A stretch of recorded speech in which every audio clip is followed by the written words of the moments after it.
देश की आज़ादी के लिए कई क्रांतिकारियों ने बलिदान दिया। इस दौरान हर क्रांतिकारी अपने अपने तरीकों से देश को आज़ाद करना चाहता था। इन्हीं में एक क्रांतिकारी नाना साहब पेशवा द्वितीय भी थे।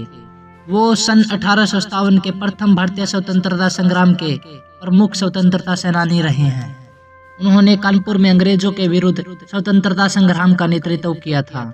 सन 1857 के स्वाधीनता संग्राम के प्रारंभ में भारतीय क्रांतिकारियों ने जीत हासिल कर ली थी, लेकिन कुछ समय ही बाद अंग्रेजों का पलड़ा भारी होने लगा।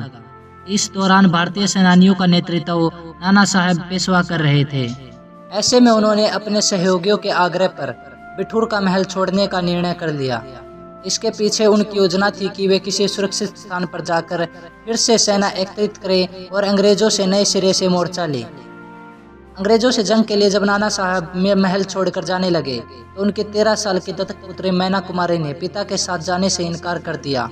बेटी के इस निर्णय से नाना साहब बड़े असमंजस में थे। नैना का मानना था कि उसकी सुरक्षा के चलते कहीं पिता को देश सेवा में कोई समस्या पैदा न हो, इसलिए उन्होंने बिठूर के महल में ही रहना उचित समझा। नाना साहब ने जाने से पहले बेटी को समझाया कि अंग्रेज अपने बंदियों के साथ दुष्टता का व्यवहार करते हैं, लेकिन मैना पिता की तरह ही साहसी थी। उसे अच्छी तरह से अस्त्र शस्त्र चलाने भी आते थे, इसलिए उसने पिता से कहा, मैं क्रांतिकारी की पुत्री हूँ, मुझे अपने शरीर और नारी धर्म की रक्षा करना अच्छे तरह से आता है। आप निश्चित रहे, मैं अपनी रक्षा करने को पूरी तरह संभव कोशिश करूंगी। नाना साहब बेटी की इन बातों को सुनकर महल छोड़ जंग के लिए निकल पड़े। ब्रिटिश सरकार नाना साहब पर पहले ही 1 लाख रुपए का इनाम घोषित कर चुकी थी। इसी बीच ब्रिटिश सैनिकों को पता चला कि नाना साहब महल के बाहर है, तो उन्होंने महल को अपने कब्जे में ले लिया। मैना को महल के सभी गुप्त रास्तों और तहखानों की जानकारी थी। जब ब्रिटिश सैनिक उसे पकड़ने के लिए आगे बढ़े तो वह वहां से गायब हो गई।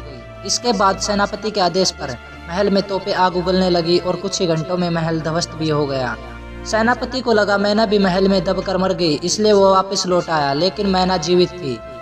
मैना कुमारी देर रात जब अपने गुप्त ठिकाने से बाहर आकर ये विचार करने लगी कि उसे अब क्या करना चाहिए। उसे मालूम नहीं था कि महल ध्वस्त होने के बाद भी कुछ सैनिक वहां तैनात है। ऐसे में 2 सैनिकों ने उसे पकड़कर जनरल आउटरम के सामने प्रस्तुत कर दिया। इस दौरान जनरल आउटरम को लगा नाना साहब पर 1 लाख रुपए का नाम घोषित है।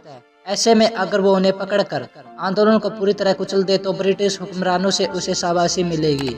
इसलिए उसने मैना कुमारी को छोटी बच्ची समझ पहले प्यार से समझाया, लेकिन मैना चुप रही। ये देखकर उसे जिंदा जला देने की धमकी भी दी, लेकिन मैना इससे भी विचलित नहीं हुई।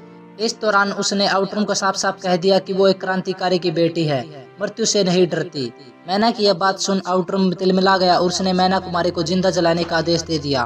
3 सितंबर 1857 को उत्तर प्रदेश के एक छोटे से कस्बे बिठूर में ब्रिटिश सेना ने 13 साल की मैना कुमारी को एक पेड़ से बांधकर जिंदा जला दिया। मैना कुमारी बिना प्रतिरोध के आग में जल गई ताकि क्रांति की मशाल कभी न बुझे। इस महान बाल वीरांगना को हमारा सत सत नमन है।